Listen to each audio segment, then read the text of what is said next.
오늘 저에게 주신 하나님의 말씀은 구약성경 전도서 11장 9절 말씀입니다. 저희들 함께 봉독하겠습니다. 청년이여 내 어린 때를 즐거워하며 내 청년의 날들을 마음에 기뻐하여 마음에 원하는 길들과 내 눈이 보는 대로 행하라. 그러나 하나님이 이 모든 일로 말미암아 너를 심판하실 줄 알라. 아멘. 기도하겠습니다. 하나님 아버지, 지난 주일도 복되게 하시고 하나님께 예배할 수 있는 저희들 되게 하여 주신 거 감사하옵고, 또한 간밤에도 하나님의 은혜 가운데 저희를 보살피시사 오늘도 이 하루의 시작을 주님께 나와 말씀과 기도로 세워질 수 있는 저희들 되게 하신 것 감사드립니다.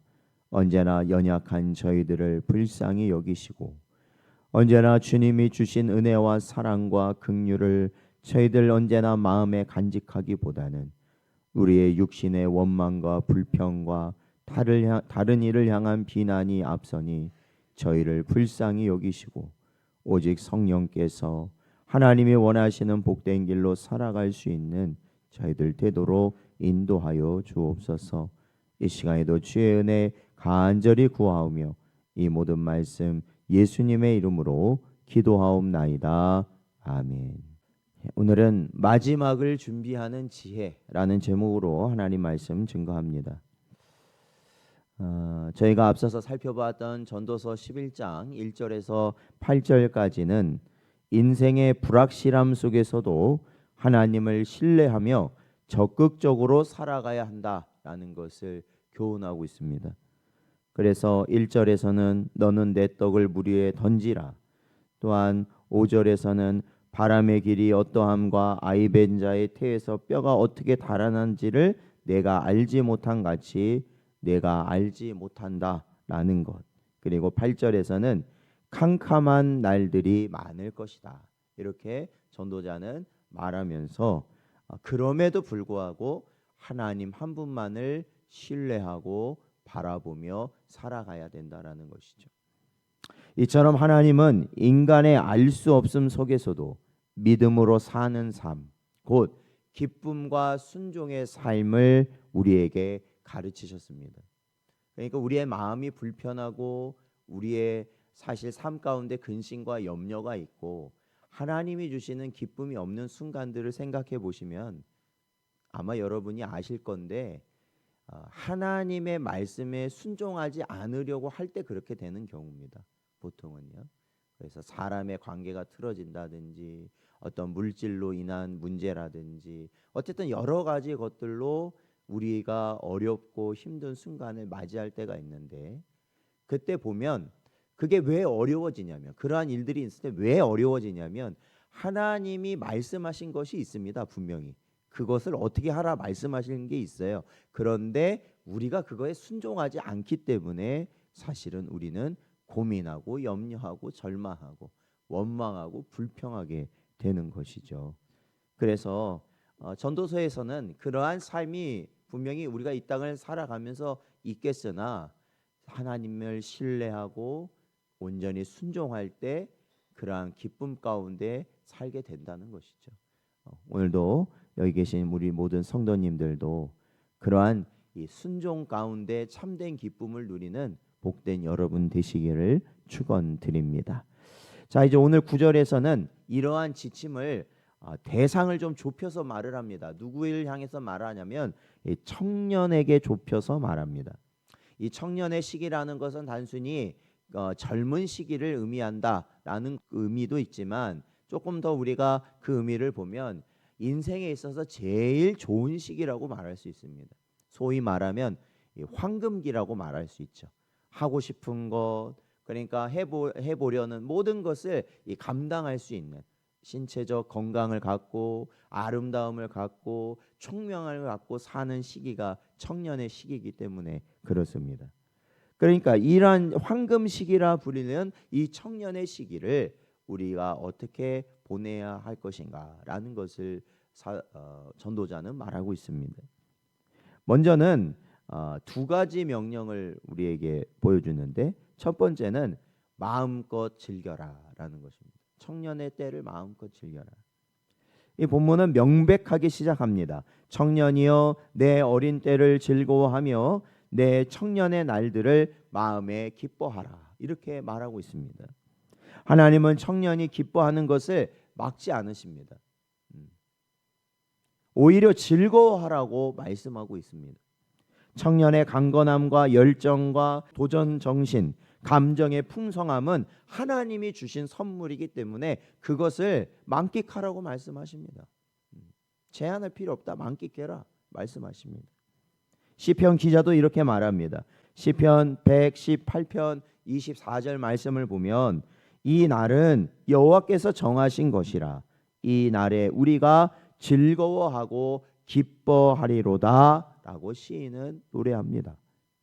근데 여러분, 오늘 이 본문 말씀에서는 분명히 우리에게 주신 이러한 청년의 시기, 우리가 즐길 수 있는 한 시기를 우리에게 즐기라 이렇게 말씀하고 있지만 곧 이어서 뭐라고 말씀하시냐면 단순히 감정의 방종이 아니라 마음에 원하는 길들과 눈이 보는 대로 행하라 이렇게 말씀하시지만 곧바로 무엇에 대해서 말씀하시느냐? 하나님의 심판에 대해서 또한 말씀하신다라는 겁니다. 그렇습니다. 두 번째로 오늘 본문에서 하는 명령은 그겁니다. 심판을 기억하라는 것이죠. 그러나 하나님이 모든 일로 말미암아 너를 심판하실 줄 알라 말씀하십니다. 즐거움은 허락되었습니다. 즐길 수 있습니다.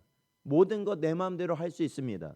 그러나 그에 따른 책임은 반드시 있다라는 것을 알아야 한다라는 것입니다. 청년의 자유는 심판 의식과 함께 해야 한다라는 것입니다. 이러한 청년 시기에 누릴 수 있는 모든 것은 곧 있을 그 청년의 시기가 금방 지나가고 곧 만나게 될 심판의 자리가 있다는 것을 기억하고 살아가라는 것입니다. 그래서 전에도 우리 전도서 말씀하면서 제가 말씀드렸지만 모든 것을 내가 할 수 있다고 해서 다 하는 것은 어리석은 것이다 말씀드린 적이 있습니다. 즐길 수 있고 먹을 수 있고 내가 느낄 수 있다고 해서 그거를 다 누리며 살아가는 것이 그의 인생의 기쁨이 된다? 그것은 어리석은 길이 될 것입니다. 왜? 여러분 중요합니다. 여러분이 지금 하는 말 한마디조차도 여러분은 책임을 지셔야 되는 거예요. 다른 사람을 향한 여러분의 칼날과 같은 비난의 말 지나가면서 하는 그 말 한마디 단어 하나라도 결국에는 여러분이 책임지셔야 되는 거예요. 그런데도 함부로 남에 대해서 말할 수 있겠습니까? 하나님 앞에서 책임지셔야 된다는 건데. 그래서 청년의 시기에 저희가 모든 것을 누리고 감당할 수 있다 하더라도 반드시 심판의 순간이 있는 것을 깨닫고 그 시기를 보내는 것이 지혜다라고 오늘 본문은 말하는 것입니다. 청년의 자유는 심판의 의식과 함께 있어야 됩니다. 바울은 갈라디아서 6장 7절에서 8절 말씀에 이렇게 권면합니다. 스스로 속이지 말라. 하나님은 업신여김을 받지 아니하시나니 사람이 무엇으로 심든지 그대로 거두리라.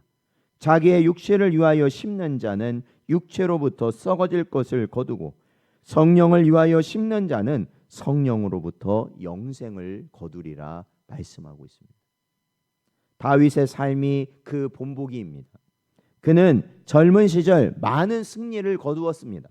그러나 저희가 아는 것처럼 밧세바 사건은 그 기쁨을 죄로 바꾸어 버렸습니다. 간음한 사건 있잖아요. 다윗이. 그 결과 하나님은 다윗의 집에서 칼이 떠나지 않을 것이라 말씀하셨습니다.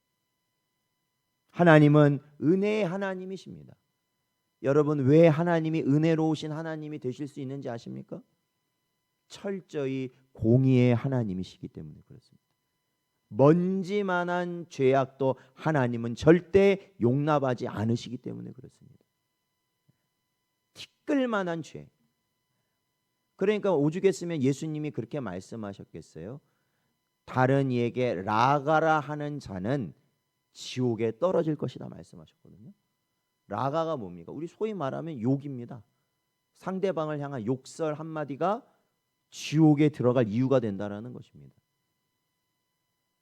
그만큼 엄격한 분이 누구십니까? 하나님이시라는 거예요. 그래서 그만큼 엄격한 분이시기 때문에 은혜로 우리를 다스릴 수 있는 분이 하나님이시라는 거예요. 그래서 동시에. 따라서 청년은 지금 무엇을 하고 있는가, 어떤 삶의 방향을 설정하고 있는가를 항상 하나님 앞에 돌아봐야 되는 것이에요.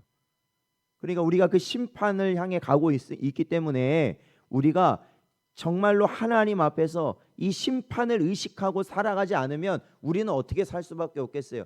인간의 요구대로 살 수밖에 없잖아요. 우리 육신의 요구대로 살 수밖에 없다고. 그것은 결국 멸망의 자리로 가는 것이라는 겁니다. 전도자는 우리에게 말합니다. 기쁨을 누리되 그것이 하나님 앞에서의 기쁨이 되어야 한다. 자유롭게 행하되 하나님 뜻 안에서 행해야 한다. 그리고 청년의 때를 마음껏 사용하되 영혼을 준비하는 청년이 되어야 한다. 그러한 준비를 이뤄가야 된다는 것이죠. 디모데후서 2장 22절에서 바울은 이렇게 권면합니다. 또한 너는 청년의 정욕을 피하고 주를 깨끗한 마음으로 부르는 자들과 함께 의와 믿음과 사랑과 화평을 따르라 말씀하고 있습니다. 그렇습니다. 이게 뭡니까? 심판을 의식하고 사는 청년의 모습이라는 것입니다. 19세기 영국의 로버트 머리 맥체인 목사님은 이 30세의 짧은 생애를 살았던 분입니다. 그러나 그가 청년 시절부터 기도와 말씀, 거룩한 삶으로 수많은 이들에게 복음을 전하고 그들의 삶에 영향을 미쳤던 분입니다. 그는 자신의 일기장에 이렇게 적었다고 합니다.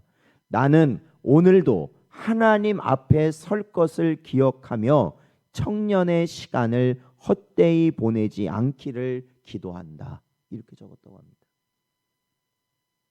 즉 그의 기쁨은 세상의 쾌락이 아니었다라는 것입니다. 그의 기쁨은 거룩 안에서의 기쁨이었습니다. 사랑하는 성도 여러분, 오늘 본문은 단순히 청년이라는 어느 나이대에 있는 일정한 그들에게만 향한 말씀이 아닙니다. 사실 이 말씀은 우리 모두에게 주시는 말씀이죠. 살아있는 모든 자들에게 주신 말씀이라는 겁니다. 우리 모두는 오늘도 삶의 젊은 날을 살아가고 있습니다. 뭐 여기 연세가 좀 있으신 분도 있지만 오늘이 젊은 날이라는 걸 기억하셔요. 내일보단 오늘이 젊잖아요. 그렇잖아요. 지금이 제일 젊을 때예요. 지금이 제일. 그러면 지금이 언제예요? 청년의 시기라는 거예요. 그렇다면 우리는 어떻게 살아가야 돼요? 하나님 앞에 책임 있게 살아가야 된다라는 겁니다. 책임 있게. 오늘도 우리는 기뻐해야 합니다. 그러나 그 기쁨은 하나님 앞에서의 기쁨, 곧 심판을 기억하는 거룩한 기쁨이 되어야 한다라는 것입니다. 이와 같은 삶은 주님 안에서 참된 자유와 평안을 누리게 할 것입니다. 하나님이 이 모든 일로 말미암아 너를 심판할 줄 알라. 이것이 오히려 뭐가 된다고요? 우리에게 기쁨이 되는 말씀이 된다는 거예요. 왜 우리가 그 길을 가야 되는지 분명히 알게 하시는 말씀이 되고 오히려 우리에게 의지가 되고 위안이 되고 우리의 소망이 되는 말씀이 된다는 것이죠. 오늘도 우리에게 주신 이 말씀을 우리의 마음에 잘 새기시기 바랍니다. 그리고 우리의 즐거움과 선택을 언제나 점검하시면서 영원한 생명의 길로 가는 복된 여러분 되시기를 주의 이름으로 축원드립니다.